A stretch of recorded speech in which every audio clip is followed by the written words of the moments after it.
Aafia Aafia Aafia. Doctor Aafia Siddiqui दुनिया की मजलूम तरीन खातून है।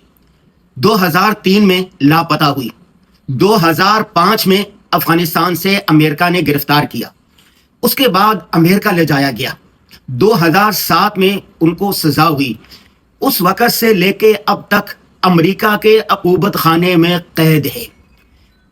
जब गिरफ्तार हुई तो जवान थी, आज वो बुरी हो चुकी है, अपने हवास खो चुकी है। अक़वाम मुत्तहिदा के इंसानी चार्टर के मुताबिक, इंसानी हुकूक के मुताबिक हर कैदी को मुलाकात की इजाज़त है, लेकिन डॉक्टर आफिया सिद्दीकी से ना कोई बच्चा उनका मिल सका है, ना बेटी मिल सकी है, ना बहन मिल सकी है। डॉक्टर आफिया सिद्दीकी की वालदा इफ़त आपा आंसू बहाते बहाते बहाते दुनिया से चले गई।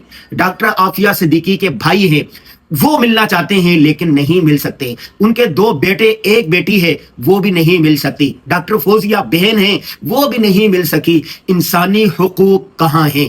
अमेरिका इंसानी हुकूक का अलमबरदार कहलाता है, लेकिन एक मुसलमान खातून को तमाम इंसानी हुकूकों से महरूम रखा गया है। डॉक्टर आफिया सिद्दीकी पर सबसे पहले ये किताब हमने लिखी थी। डॉक्टर आफिया सिद्दीकी का मुकदमा हमने पेश किया था कि डॉक्टर आफिया सिद्दीकी का मुकदमा क्या है। ये किताब तकरीबन 500 सफ़हात पर मुश्तमिल है। इसमें डॉक्टर आफिया सिद्दीकी की पूरी दास्तान लिखी गई है, और इसी तरह डॉक्टर आफिया सिद्दीकी के घर और जहां पर डॉक्टर आफिया सिद्दीकी को कैद रखा गया है उसकी तस्वीर भी शामिल की गई हैं।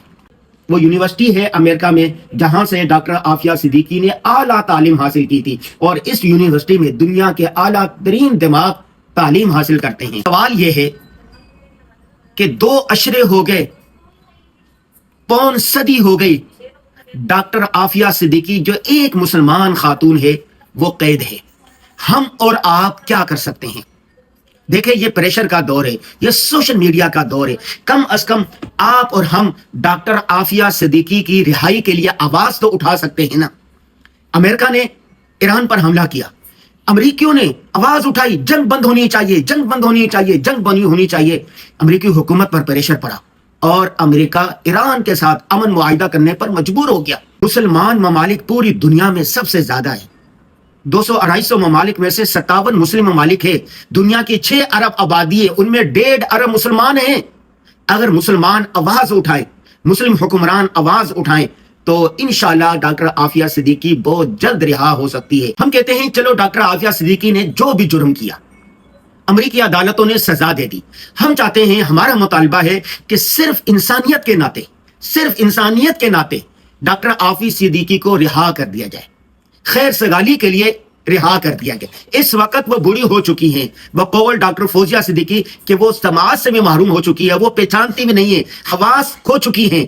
तो अगर उसको रिहा कर दिया जाता है इंसानी बुनियादों पर, तो ये भी एक बहुत बड़ा इकदाम होगा। नंबर 2, इस वक्त field marshal general Asim Munir साहब का डंका बज रहा है। अगर डॉक्टर आफिया सिद्दीकी के लिए हाफिज साहब एक जुमला कह दें अमेरिकी सदर से कि इसको इंसानी बुनियादों पर रिहा कर दें, तो उससे पाकिस्तानी भी खुश होंगे और इसी तरह पूरी दुनिया खुश होगी। पूरी दुनिया में सबसे ज्यादा नफरत, आलम इस्लाम में सबसे ज्यादा नफरत, मुसलमानों के दिलों में सबसे ज्यादा नफरत इसराइल की है। दूसरे नंबर पर मुसलमानों के दिलों में, आलम इस्लाम के दिलों में जिसकी सबसे ज्यादा नफरत है वो अमेरिका है, इसलिए कि वो इसराइल का सरपरस्त है। अगर डॉक्टर आफिया सिद्दीकी को अमेरिकी सदर अपने ऑर्डर के जरिए रिहाई का हुक्म दे दें, तो मुसलमानों के दिलों में, आलम इस्लाम के दिलों में जो अमेरिकी नफरत है वो कदरे कम हो जाएगी। डॉक्टर आफिया सिद्दीकी बिल्कुल बुरी हो चुकी हैं, बीमार हैं, हवास हो चुकी हैं। अंदरी हालात अवाम के करने का काम यह है कि सोशल मीडिया पर उनकी रिहाई के लिए आवाज उठाए। हुक्मरानों के करने का काम, खुसूसन field marshal general Asim Munir साहब और वजीर आजम मियां शहबाज शरीफ का यह है कि अमरीकी वफद आया हुआ है, बस एक मुतालबा कर दें कि इंसानियत के नाते उसको रिहा कर दिया जाए। और अमरीकी सदर, अमरीकी नायब सदर अगर उसकी रिहाई के परवाने पर दस्तखत कर दें तो कितनी बड़ी नेकी होगी। एक तरफ दुनिया में उनका वकार बुलंद होगा और दूसरी तरफ एक मजलूम खातून अपने बच्चों के साथ आके मिल जाएगी।